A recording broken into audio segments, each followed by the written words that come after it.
Hello my dear students, my lovely friends, how are you all? कैसे हैं आप सब लोग? I hope, I wish and I am sure that you all are in the perfect state of your physical as well as mental health. मेरे प्यारे दोस्तों, मेरे साथियों, मुझे पूरा भरोसा है, विश्वास और कामना करता हूँ कि आप सब लोग अपनी फिजिकल यानी कि शारीरिक और मेंटल यानी कि मानसिक दोनों तरह से बहुत ही परफेक्ट स्टेट में होंगे, स्वस्थ रूप से होंगे और अपना काम ईमानदारी से कर रहे होंगे, मतलब पढ़ाई अच्छे से कर रहे होंगे, है ना सर? इसी उम्मीद, इसी कामना और मुस्कुराहट के साथ चलिए शुरू करते हैं आज का सेशन, है ना। काफ़ी दिनों के बाद हमारी मुलाकात हो रही है आप लोगों से। ये बीच में गैप आ गया था due to some important works, but अब हम कंटिन्यूसली अपना जो है यात्रा जारी रखेंगे, है ना सर? बिल्कुल विश्वास रखिए आप, ठीक है। तो आज जो हम लेक्चर स्टार्ट करने वाले हैं, जो आज हम पढ़ने वाले हैं, वो एक्चुअली प्लांट किंगडम चैप्टर की हम आगे बढ़ाने वाले हैं, ठीक है। अब तक हम प्लांट किंगडम के 2 लेक्चर हम रिकॉर्ड कर चुके हैं, है ना। आप उनको देख सकते हैं मेरे चैनल पे, है ना। मैं उनका लिंक डिस्क्रिप्शन में डाल दूंगा। और आगे बढ़ने से पहले मैं आप सबसे बोलना चाहूँगा कि सर, खुशियाँ बांटने से बढ़ती हैं, ठीक है सर। कैसे sir?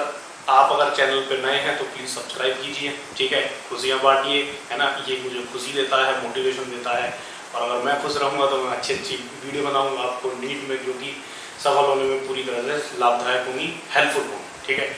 So you give me subscription, that will give me happiness, and that will be like Guru Dakshina also, ठीक है sir. and then you will get the best video on the biology, botany and zoology, specifically botany, ठीक है sir.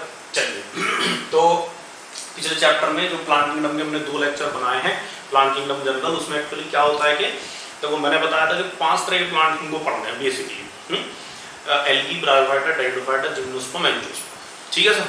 तो वो 5 तरह के plant पढ़ने के लिए जो बेसिक चीजें चाहिए होती हैं, वो मैंने प्लांट किंगडम जनरल के 2 लेक्चर में मैंने डाली, ठीक है। तो यानी कि अगर हम प्लांट किंगडम को पढ़ना है तो जो मेन पार्ट है प्लांट किंगडम चैप्टर का, वो क्या है? एल्गी है। एल्गी से शुरुआत होती है ना सर। फिर ब्रायोफाइटा पढ़ेंगे, फिर टेरिडोफाइटा पढ़ेंगे, फिर एंजियोस्पर्म, फिर जिम्नोस्पर्म। पर आप अगर देखते हैं हमारे एनसीईआरटी के चैप्टर में, एनसीईआरटी में, तो आप पाओगे कि जो प्लांट किंगडम है, प्लांट किंगडम देखो, एक प्लांट किंगडम है, ठीक है। नेक्स्ट चैप्टर, नेक्स्ट पेज पे एल्गी शुरू हो रहा है, मतलब सर बीच में कुछ तो है, बहुत कुछ दिया हुआ है ना। मतलब एक पेज में क्या दिया हुआ है, आज हम उसको डिस्कस करने वाले हैं। इस वाले लेक्चर में हम स्पेसिफिकली उस चीज पे फोकस करेंगे, ठीक है सर। तो देखो, एल्गी शुरू करने से पहले जो दिया हुआ है इसके अंदर, वो क्या दिया है, वो बेसिकली क्लासिफिकेशन सिस्टम के बारे में बात की गई है ना। कि जब भी आप तो भी क्लासिफिकेशन करते हो, मतलब ग्रुपिंग करते हो, तो क्या करते हो, कुछ ना कुछ क्राइटेरिया उठाते हो। कि जैसे अरिस्टोटल साहब ने क्या किया था, प्लांट्स को हर्ब, श्रब्स एंड ट्री, है ना, ऐसे डिवाइड कर दिया कि तुम ग्रीन हो, कंप्लीटली ग्रीन हो, तुम्हारे अंदर बिल्कुल भी वुड नहीं है तो तुम हर्ब हो गए। तुम्हारे अंदर अगर वुड है बट आपके बेस से ही ब्रांचिंग स्टार्ट हो जाती है ना। जैसे अगर मैं यहाँ पे ड्रॉ करके आपको दिखाऊं कि सपोज करो आप पूरी तरह से ग्रीन है ना, तो अभी तो सर डिजिटल किया है ना, तो इसको ग्रीन कर देते हैं, आप हर्ब हो गए, है ना। आपके अंदर वुड नहीं है बिल्कुल भी, तो आप क्या हो गए, हर्ब हो गए। बट अगर आपके अंदर अगर मान लीजिए वुड है, और वुड है और स्टेम में ब्रांचिंग बेस से ही हो जाती है, ठीक है सर। तो और उसके ऊपर ग्रीन ग्रीन लीव्स लगी हुई है, तो आप क्या हो गए, आप श्रब्स हो गए। बट अगर आपके केस में प्लांट भाई साहब, आपके केस में जो बुरी एक स्ट्रक्चर है, उसमें सॉइल के लेवल से ऊपर जाके ब्रांचिंग होती है, मतलब ग्राउंड से ऊपर जाके ब्रांचिंग हो रही है। इसमें ब्रांचिंग सॉइल के पास से ही हो जा रही है, तो इसको उन्होंने क्या बोला था, श्रब्स बोला था, और इसको उन्होंने क्या बोला, ट्री बोला, ठीक।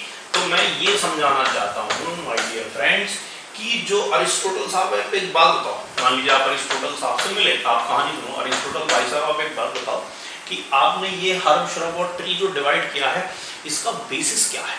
तो अरिस्टोटल साहब क्या बोले, दिख रहा है बाहर से, सामने से दिख रहा है, ये हरा भरा है पूरा का पूरा, ये हर्ब हो गया, और क्या, ये इसमें वुड है, इसमें भी वुड है, बट इसमें वुड में ब्रांचिंग जो है वो बेस के पास से हो जा रही है, तो इसमें बेस के पास से ब्रांचिंग हो जा रही है, तो इसमें क्लियर कट ट्रंक नहीं बन रहा है, तो ये श्रब हो गया।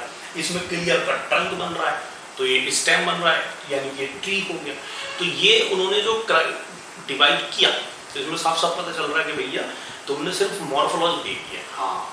तो अच्छा जी सर समझ में आ गया। जैसे मान लो ऐसा करते हैं, चलिए डाइकॉट है मोनोकॉट है, सर ये प्लांट को आप कैसे डाइकॉट मोनोकॉट कैसे कह रहे हो, एंजियोस्पर्म को कैसे आप डाइकॉट मोनोकॉट कह रहे हो? बोला हम कॉटिलीडन के बेस पे कह रहे हैं। अब सर कॉटिलीडन क्या होता है? बोला कॉटिलीडन सीड के अंदर एम्ब्रियोनिक कंडीशन में सीड के अंदर कुछ तो होता है जी, कुछ तो क्या होता है पढ़ लेंगे बाद में, है ना, अभी तो बस आप ऐसे समझो। सिंपली अगर मैं बताऊं तो जैसे कोई भी सीड लो, उसको आप अगर ऐसे कर सकते हो दो पार्ट में, तो यानी कि उसमें दो कॉटिलीडन है, नहीं कर सकते तो एक कॉटिलीडन है। कुल मिला के बात यह है, ये हम रिप्रोडक्शन वाले चैप्टर में पढ़ेंगे डिटेल में कॉटिलीडन क्या है। कुल मिला के बात यह है कि सर आप कॉटिलीडन के बेस पे क्या कर रहे हो, क्लासिफिकेशन कर रहे हो। सर इस बार क्राइटेरिया कुछ अलग ले लिया सर। हाँ, इस बार क्राइटेरिया क्या लिया है, एम्ब्रियोनिक करैक्टर लिया है। बिल्कुल सर, अब हम इसी चैप्टर में पढ़ेंगे, एलगी में पढ़ेंगे कि ग्रीन एलगी, समझ रहे हैं, ब्राउन एलगी, रेड एलगी, ये तुम एलगी किस बेस पे डिवाइड कर रहे हो भाई? बोला सर उनके अंदर पिगमेंट कौन से हैं, केमिकल कौन से हैं, कलर किस तरह का है, किस केमिकल की वजह से। तो मतलब कुल मिला के बात ये समझ में आ रही है कि जब हम क्लासिफिकेशन करते हैं ऑर्गेनिज्म का तो कुछ क्राइटेरिया उठाते हैं। तो प्लांट्स में बेसिकली एनसीईआरटी में लिखा है एंजियोस्पर्म में है ना, तो कुछ कंसर्न होते हैं, तो उसको समझने के लिए कुछ एक दो पैराग्राफ दिए हुए हैं, ठीक है वैसे, और उसी के अंदर दिया हुआ ये क्या, आर्टिफिशियल सिस्टम, ये आर्टिफिशियल सिस्टम, नेचुरल सिस्टम अगले पेज पे दिया हुआ है, फाइलोजेनेटिक सिस्टम, तो हम इसको पढ़ने वाले हैं एलगी शुरू करने से पहले, ठीक है ना। हाँ, तो ये हम पढ़ने वाले हैं सिस्टम ऑफ क्लासिफिकेशन, ठीक है सर। ये जो सिस्टम ऑफ क्लासिफिकेशन है, ये मतलब वो 2 kingdom system, 3 kingdom system, 5 kingdom system उससे अलग है ना। उसमें तो ये पढ़ते हैं कितने किंगडम है, यहाँ हम ये पढ़ रहे हैं कि क्राइटेरिया उठा के जो भी क्राइटेरिया आपने लिया उसके हिसाब से कौन से कितने तरह के सिस्टम बनते हैं, ठीक है। तो देखो ये ब्रीफ में है हमारा प्लांट किंगडम के बारे में, है ना, कि भाई जिनमें सीड्स नहीं होते हैं उनको क्रिप्टोगामा कहते हैं, हम पहले ले चुके हैं ब्रीफ में, बाद में दोबारा रिवाइज कर देंगे, है ना। और जिनमें सीड्स होते हैं उनको फेनेरोगामा कहते हैं। तो सर जिनमें सीड नहीं होते हैं तो उसमें एक तो एल्गी आ जाते हैं, थैलोफाइट आया एल्गी, फिर ब्रायोफाइट आ जाते हैं, फिर टेरिडोफाइट आ जाते हैं, है ना सर। और जिनमें प्लांट्स में सीड्स होते हैं उनको स्पर्मेटोफाइटा भी कहते हैं, तो उसके अंदर जिम्नोस्पर्म और एंजियोस्पर्म आ जाते हैं, ठीक है सर। चलिए अब देखो सर, अब मैं क्या बताने वाला हूँ आपको, हम सीखने वाले हैं system of classification system.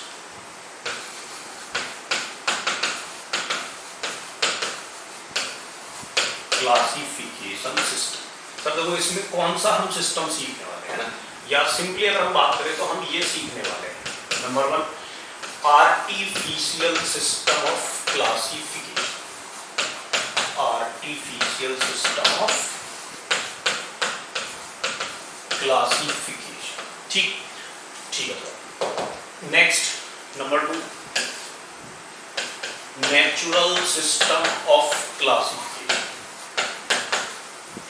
Natural system of classification, and number 3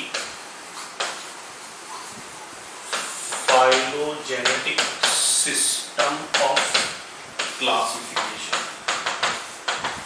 है ना। और फिर इन तीनों के बाद हम पढ़ेंगे ब्रांचेज ऑफ टैक्सोनॉमी, ऐसे करके उसमें लिखा हुआ है, ठीक है। अब सर एक बात समझो आप, ठीक देखो सर जैसे मैंने बैकग्राउंड तो बना दिया सर, जैसे अरिस्टोटल साहब, भाई साहब आप ये बताओ, आपने हर श्रवर ट्री किस बेस पे बोले? बोला sir external feature, morphological character देखे मैंने बस, और कुछ नहीं। तो सर आप कभी भी किसी ऑर्गेनिज्म को अगर उसके सिर्फ मॉर्फोलॉजिकल करैक्टर यानी कि एक्सटर्नल करैक्टर के बेस पे डिवाइड करते हो किन ऑर्गेनिज्म के ग्रुप को, या क्लासिफिकेशन आप सिर्फ मॉर्फोलॉजिकल करैक्टर के बेस पे करते हो, तो उसको हम आर्टिफिशियल सिस्टम में रखते हैं। बिल्कुल किसमें रखते हैं? आर्टिफिशियल सिस्टम में रखते हैं, ठीक है। तो ये मतलब ऑर्गेनिजम्स पे अप्लाई होता है, ठीक। अगर आप मॉर्फोलॉजी यानी कि एक्सटर्नल फीचर में क्या क्या जाएगा सर? वेजिटेटिव करैक्टर आ जाएंगे, ठीक है। लीनियस साहब ने भी इसको यूज किया, उन्होंने number of stamens, reproductive structure का यूज किया कि कितने स्टेमन हैं तुम्हारे अंदर, फ्लावर के अंदर कितने स्टेमन हैं, है ना। तो आर्टिफिशियल सिस्टम की अगर हम बात करें तो सर देखो आर्टिफिशियल सिस्टम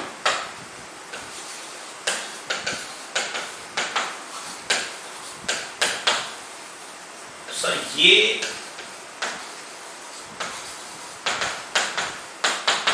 बाय अरिस्टोटल भी यूज किया गया था, बट एनसीईआरटी में जो दिया गया है इस चैप्टर में बाय लीनियस साहब के नाम से दिया हुआ है।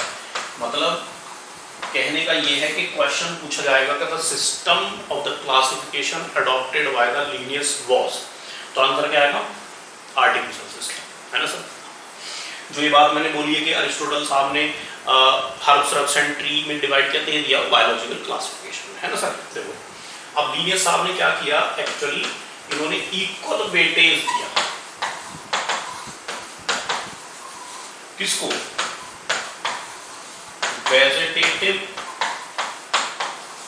एंड सेक्सुअल करेक्टर को, जो कि अपने आप में एक मिस्टेक मानी गई, बाद में मिस्टेक साबित हुई। क्यों?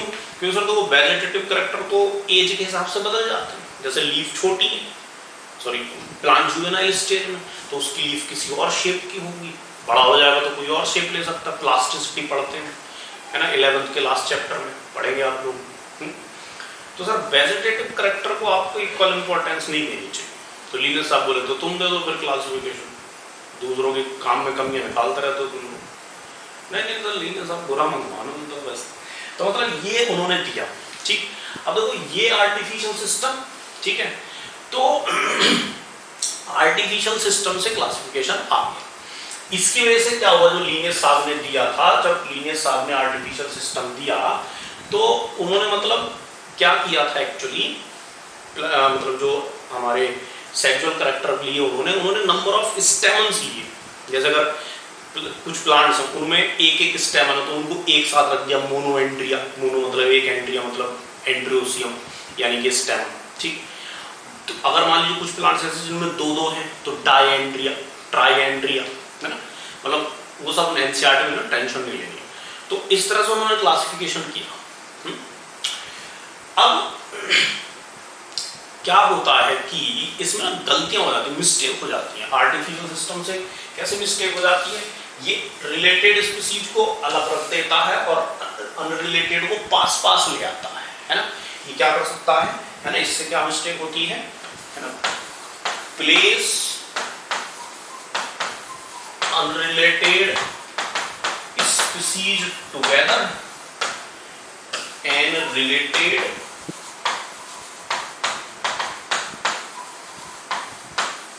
Species separate from each other, ठीक है। कैसे आप समझिए, देखो सर, अगर हम इसमें लें हर्ब्स, जैसे हर्ब्स लेते हैं तो सर देखो हर्ब्स के डेफिनेशन के अकॉर्डिंग ग्रासेज हर्ब है ना, और पाइसम सटाइवम यानी कि जो मटर है वो भी हर्ब है क्योंकि वो भी हरी भरी रहती है। तो ये दोनों एक साथ आ गए। बट सर हमको पता है ग्रासेज जो है मोनोकॉट होती है और पाइसम सटाइवम सॉरी तुम्हारा क्या नाम है, पेपिलियोनेसी फैमिली में, जो कि डाइकॉट फैमिली उसमें आता है ना सर। तो ये अलग अलग कर देता है ना। अब जैसे और सुनो, जैसे पाइसम सटाइवम मटर पी हो गया, ठीक। अब जैसे और ले लेते हैं, ठीक है, जैसे डलवर्जिया सिस्सो, सीसम का पेड़, है ना। तो ये इसमें आता है फैमिली में, पाइसम सटाइवम वाली फैमिली में आता है ना सर। बट वो ट्री है तो ट्री में रखेंगे कौन, लीनियस आप तो अलग रखेंगे, है ना। तो ये अनरिलेटेड हो जाते हैं, ठीक। अब देखो आप एनसीईआरटी की लाइन पढ़ो, ये इंपॉर्टेंट है। देखो यहाँ पे एक चीज है, let us look at the classification within angiosperm to understand the concept, ठीक है। तो इन्होंने ये जो चीज हम सिखा रहे हैं आपको, आर्टिफिशियल सिस्टम, नेचुरल सिस्टम, ये अप्लाई पूरे वर्ल्ड पे होंगे, मतलब लिविंग वर्ल्ड पे होंगे। बट एनसीईआरटी क्या लिख रही है, विद इन एंजियोस्पर्म, ये आप ठीक है। अच्छा, तो इसमें देखो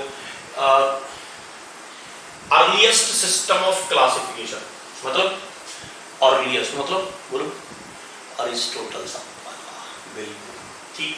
used only gross superficial morphological characters such as habit, colour, number and shape of leaves etc, है ना सर। मतलब सिर्फ मॉर्फोलॉजिकल कैरेक्टर लेना, ठीक है। They were based mainly on vegetative character or on the Androsium system। देखिए sir ध्यान से पढ़िए सर, ये एनसीईआरटी की लाइनें हैं, एज इट इज क्वेश्चन आने वाला है।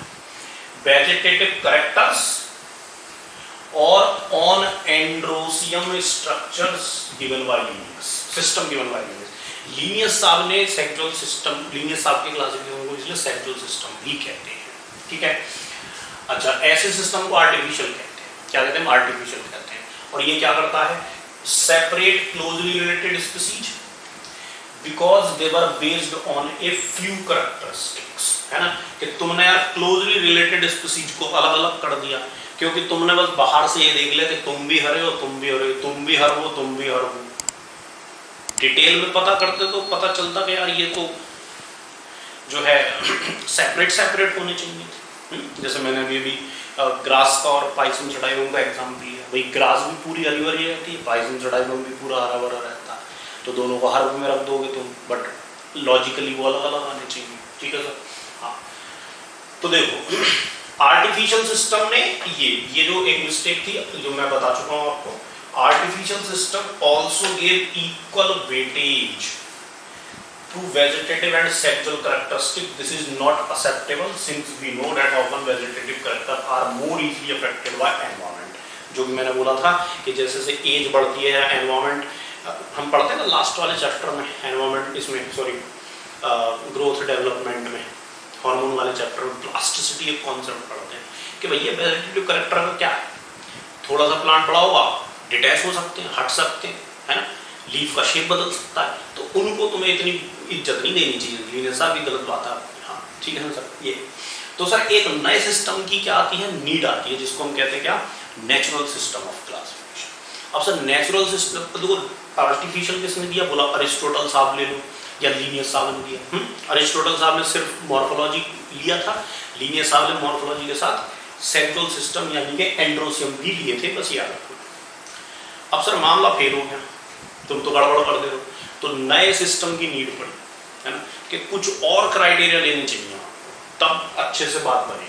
तो सर नया क्राइटेरिया जो लिया गया, तो उसमें देखो क्या क्या, उस जो नए क्राइटेरिया लिए, थोड़े ज़्यादा क्राइटेरिया लिए, तो सर जो सिस्टम बना उसको बोले क्या, नेचुरल सिस्टम ऑफ सिस्टम, जो कि बेंथम एंड हुकर ने दिया था, ठीक। तो देखो उन्होंने क्या क्या यूज किया, उन्होंने मॉर्फोलॉजी भी यूज की, याद रखें morphology is the criteria in artificial system also and natural also. हाँ मॉर्फोलॉजी तो ली है, मॉर्फोलॉजी के साथ वेजिटेटिव सॉरी मॉर्फोलॉजी के साथ एनाटॉमिकल यानी कि बाहर का भी देखेंगे, अंदर का भी देखेंगे, फिजियोलॉजी भी देखेंगे, बायोकेमिस्ट्री भी देखेंगे, मतलब केमिकल्स कौन कौन से वो भी देखेंगे, है ना सर, काम कैसे होता वो भी देखेंगे, ठीक है। तो ये सब मिलके क्या बना, नेचुरल सिस्टम ऑफ क्लासिफिकेशन। इसको नेचुरल सिस्टम ऑफ क्लासिफिकेशन इसलिए कहते हैं क्योंकि नेचर ने ही वो सारी चीजें डेवलप करवाई। तुम अगर हार्श कंडीशन में रहते हो, कोल्ड कंडीशन में रहते हो, तुम्हारे अंदर नेचर की वजह से उसी तरह के स्ट्रक्चर डेवलप होंगे, है ना, मतलब नेचुरल एफिनिटी पे बेस्ड, ठीक। तो natural system developed which were based on natural affinities.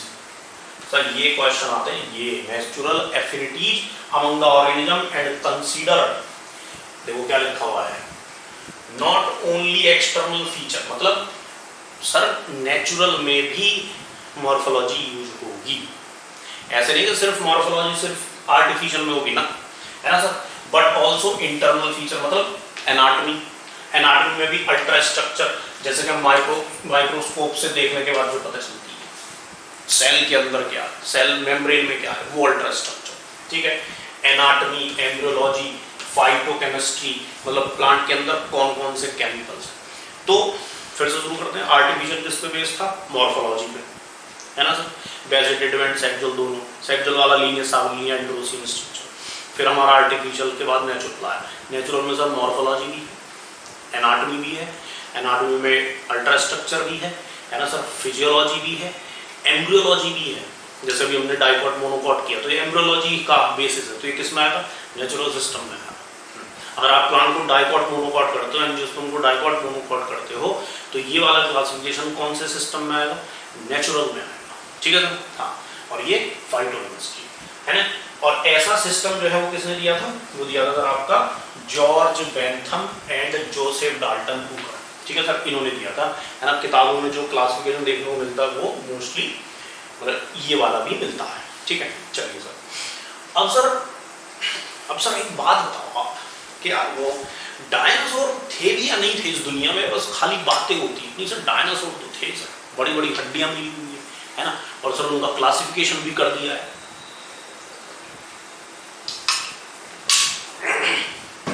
Sir इंसानों का चैन नहीं है, जो लिविंग ऑर्गेनिज्म है यार उन्हें पढ़ लो खाली ना, हम तो सर एक्सटिंक्ट भी पढ़ेंगे, उनका भी क्लासिफिकेशन करेंगे। कहानी का मतलब ये है कि सर इंसान ने यानी कि ह्यूमन ने यानी कि साइंटिस्टों ने जो फिलहाल जिंदा हैं ऑर्गेनिजम्स है ना, उनको कहते हैं एक्सटेंट, है ना, उनको क्या कहते हैं एक्सटेंट कहते हैं। जैसे एक्सटिंक्ट होता है ना, तो ऐसे एक्सटेंट जो फिलहाल जिंदा है उनका तो करती है क्लासिफिकेशन, जो मर चुके हैं एक्सटिंक्ट उनका भी करते हैं, ठीक है। तो जैसे डायनासोर है एक्सटिंक्ट एनिमल है, ऐसे सर एक्सटिंक्ट प्लांट भी होते हैं, तो यार उनका भी क्लासिफिकेशन करो। हाँ, तो उनका क्लासिफिकेशन कैसे करेंगे भाई? फॉसिल्स ढूंढने पड़ेंगे, फॉसिल्स के बेस पे करेंगे। बिल्कुल सर, फॉसिल्स के बेस पे करेंगे। तो जब आप फॉसिल्स को भी लेने लगते हो क्लासिफिकेशन करने के लिए कि नहीं यार हमारा मन नहीं भरा, जो जिंदा है, अरे हमको वो खुदाई किए वहाँ पे अजीबोगरीब तरह का प्लांट मिल गया, अब उसको उसकी जो है रिश्तेदारी निकालनी है कि ये कौन से लिविंग प्लांट से मिलता जुलता है, तो तुम उस मरे हुए का क्लासिफिकेशन कर रहे हो, फॉसिल्स का क्लासिफिकेशन कर रहे हो। और फॉसिल्स बताते सर किसकी हिस्ट्री को, फॉसिल्स किसकी कहानी बताते हैं? फॉसिल्स बताते हैं इवोल्यूशन की कहानी, फॉसिल्स बताते हैं इवोल्यूशन की कहानी। तो यानी कि आप इवोल्यूशन की कहानी के बेस पे क्या देने वाले हो? क्लासिफिकेशन देने वाले हो। और सर एक बड़ी फेमस सी लाइन है, phylogeny repeats, sorry ontogeny repeats phylogeny, और जिसका मतलब निकलता है कि एम्ब्रियोलॉजी सॉरी एम्ब्रियोजेनेसिस यानी कि एम्ब्रियो का फॉर्मेशन इवोल्यूशन की कहानी बताता है। मतलब फाइलोजेनी का मतलब इवोल्यूशन की हिस्ट्री होता है, ठीक है। तो देखिए सिस्टम का क्या नाम है?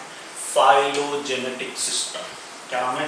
Phylogenetic classification system. जी sir, based on evolutionary relationship between the various organism are acceptable.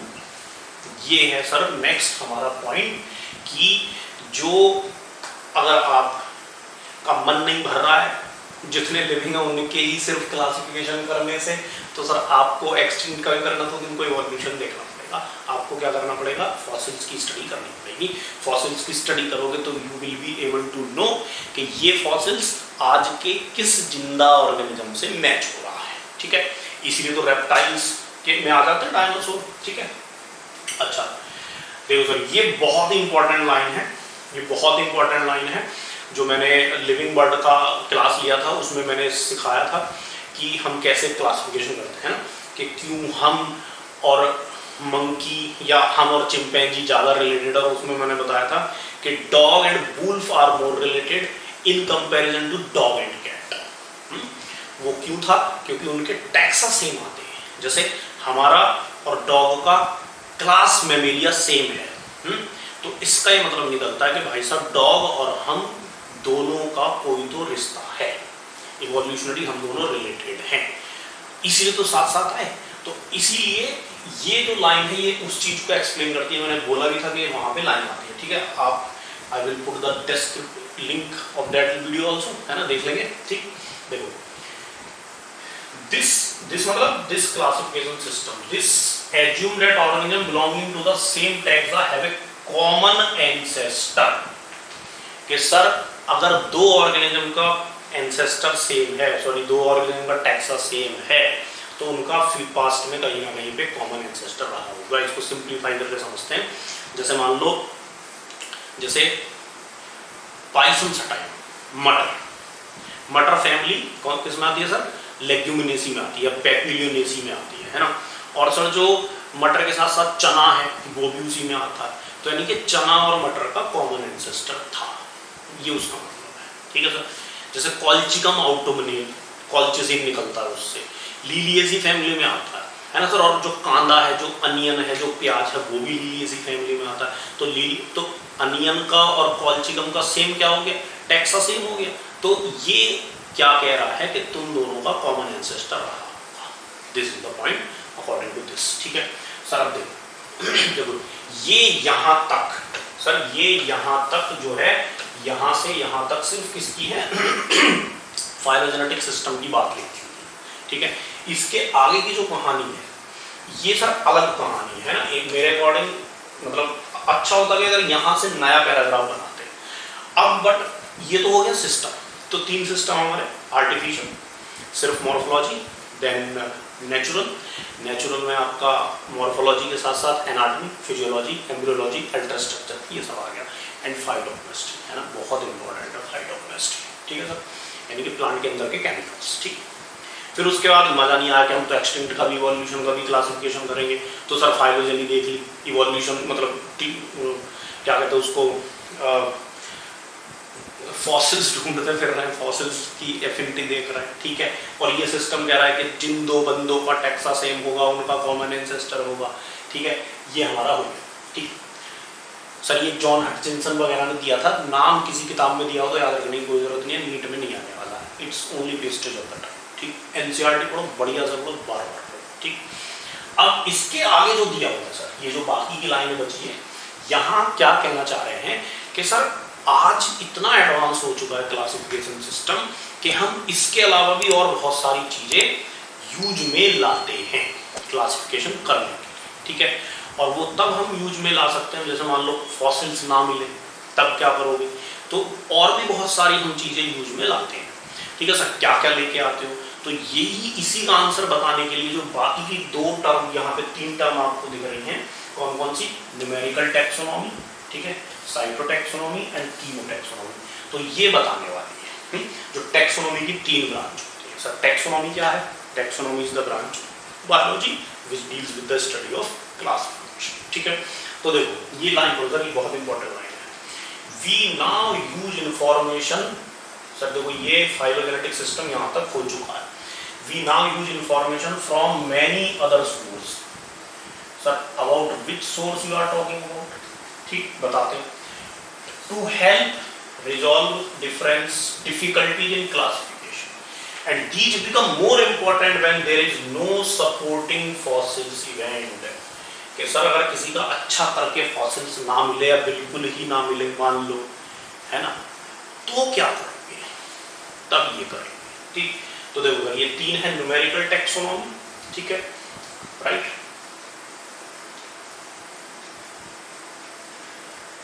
Cytotaxonomy and कीमोटैक्सोनॉमी, ठीक है। तो देखो पहले मैं आपको साइटो एंड कीमो बता देता हूँ, साइटो एंड कीमोटैक्सोनॉमी।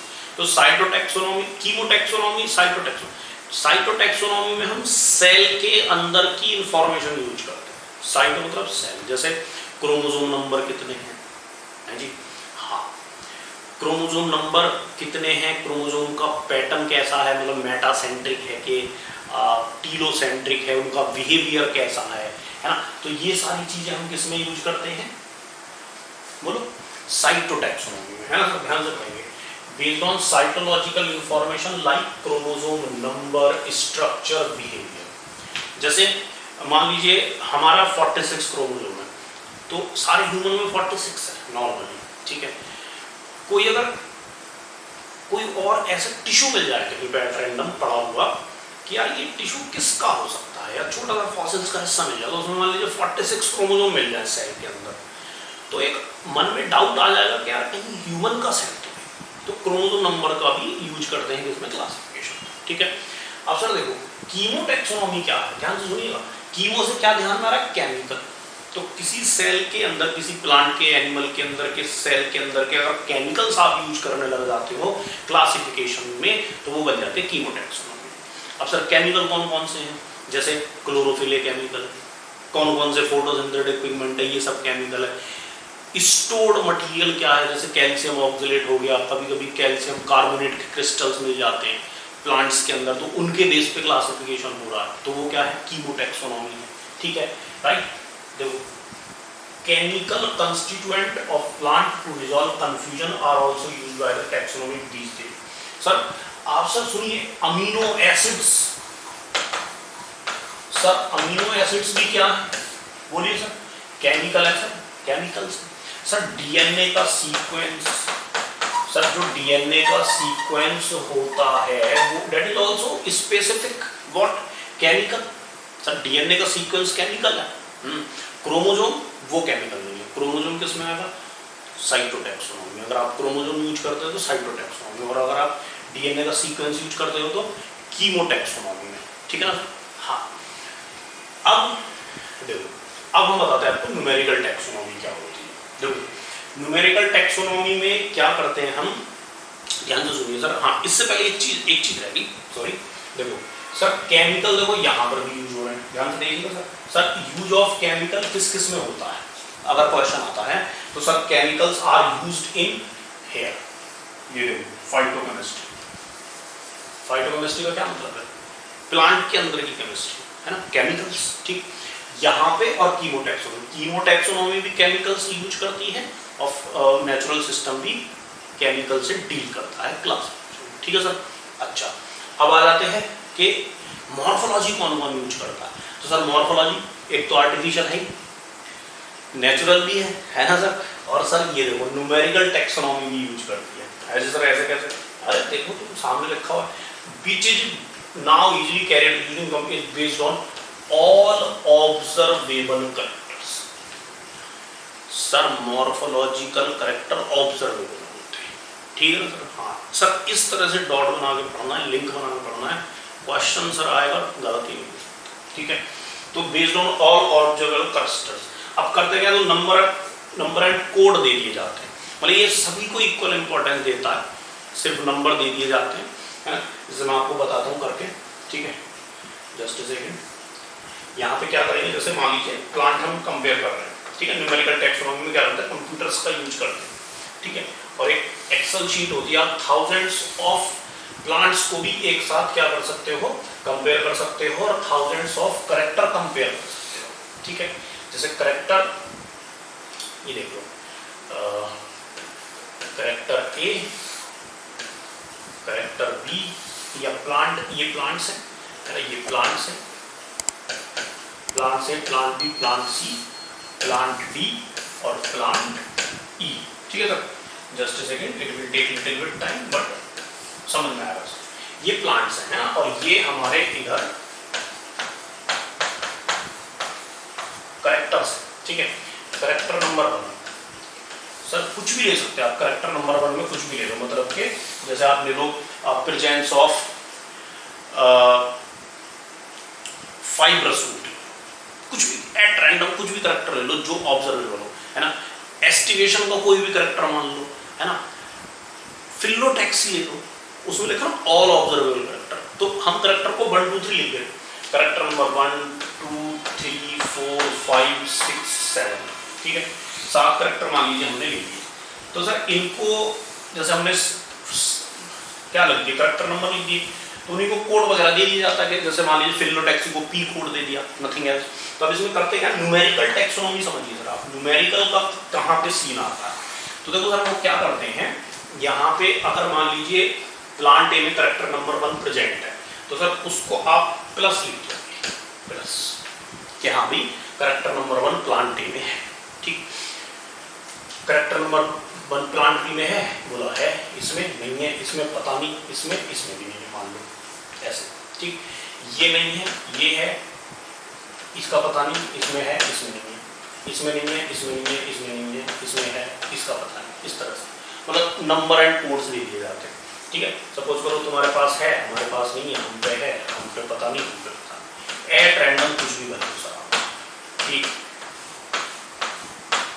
ठीक है sir. Minus minus minus plus plus, अब सर नंबर काउंट किए जाते हैं, टोटल काउंट किया जाएगा, तो टोटल जब काउंट करेंगे 1 2 3, इसमें कितने करेक्टर आए आउट ऑफ 7 3, कि ये जो 7 करेक्टर हमने लिए हैं क्राइटेरिया के रूप में, उसमें से प्लांट ए के पास 3 करेक्टर। अब आप देखो सर कंप्यूटर यूज करके एक्सेल शीट में आप यहाँ कितने ही तो प्लांट ले लो, और यहाँ कितने ही तो आप करेक्टर्स ले लो, जो कि लिखा हुआ है, लाइन पढ़ रहे दोबारा कि हंड्रेड्स ऑफ करेक्टर्स एक साथ कंपेयर कर दिए जाते हैं, ठीक है। अब देखो सर इसमें कितने करेक्टर मैच हो रहे हैं, ओनली 2, या इसमें सिर्फ 2 करेक्टर प्रेजेंट हैं, इसमें भी 2 करेक्टर प्रेजेंट हैं, इसमें 3 प्रेजेंट हैं, और इसमें 2 प्रेजेंट हैं। तो सर न्यूमेरिकल टैक्सोनॉमी के अकॉर्डिंग, ध्यान से सुनिए ना सर, न्यूमेरिकल टैक्सोनॉमी के according plant A and D are more related, या वे सेम ग्रुप से आ सकते हैं, या वो रिलेटेड है मतलब एक्चुअली, और बी सी और ई में दो करेक्टर हैं तो वो मोर रिलेटेड है। अब आप देखो जब हजारों करेक्टर कंपेयर होंगे तो ये नंबर वेरिएबल आएंगे, है ना सर। तो अपन को देखो पीएचडी करनी नहीं है ना, चक्कर में ज़्यादा पढ़ना नहीं है, रनीम मोटी मोटी जो किताबें आती है मार्केट में किसी के चक्कर में नहीं पढ़ना है, किसी भी एक्स्ट्रा रटने वाली इंफॉर्मेशन के चक्कर में तो पढ़ना ही नहीं है सर। अगर आपने नीट निकालना है तो ठीक है, मतलब आप जितना मर्जी पढ़ दो भाई, देखो हम तो ये कहते हैं, बट आपको एनसीईआरटी नहीं स्किप करनी है, ठीक है। अब आप पढ़िए सर, ये लाइनें पढ़िए आप, these are important. Numerical taxonomy is now easily carried using computer, sir computer use होगा, सारे ऑब्जर्वेबल कैरेक्टर्स यूज होंगे, नंबर एंड कोड्स दे दिए जाएंगे सभी कैरेक्टर्स को, and data then processed computer का यूज करके। In this way each character is given equal importance. Sir बहुत इंपॉर्टेंट पॉइंट है सर, तभी तो हमने नंबर काउंट किए। हमको इस बात से मतलब ही नहीं है कि करेक्टर कौन सा है, हमको नंबर से मतलब है। इक्वल इंपॉर्टेंस, इक्वल इंपॉर्टेंस और कहाँ पे आया था, आर्टिफिशियल में भी आया था इक्वल इंपॉर्टेंस, यही तो याद रखना होता है, ठीक है। And at the same time hundreds of characters can be considered, so this is the numerical taxonomy, ठीक है सर। सो ये आपको समझा है ना। अब हम एलजी शुरू करेंगे अपने नेक्स्ट सेशन में। I hope you like the video, thank you for watching, and तक देखने के लिए, है ना सर।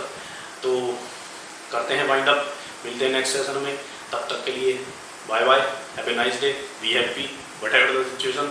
और सर लाइक जरूर कीजिए, कमेंट जरूर कीजिए और शेयर जरूर कीजिए, क्योंकि खुशियाँ बांटने से बढ़ती है। और सर आपको गुरु दक्षिणा भी तो देनी है ना, ठीक है। Bye bye, have a nice day.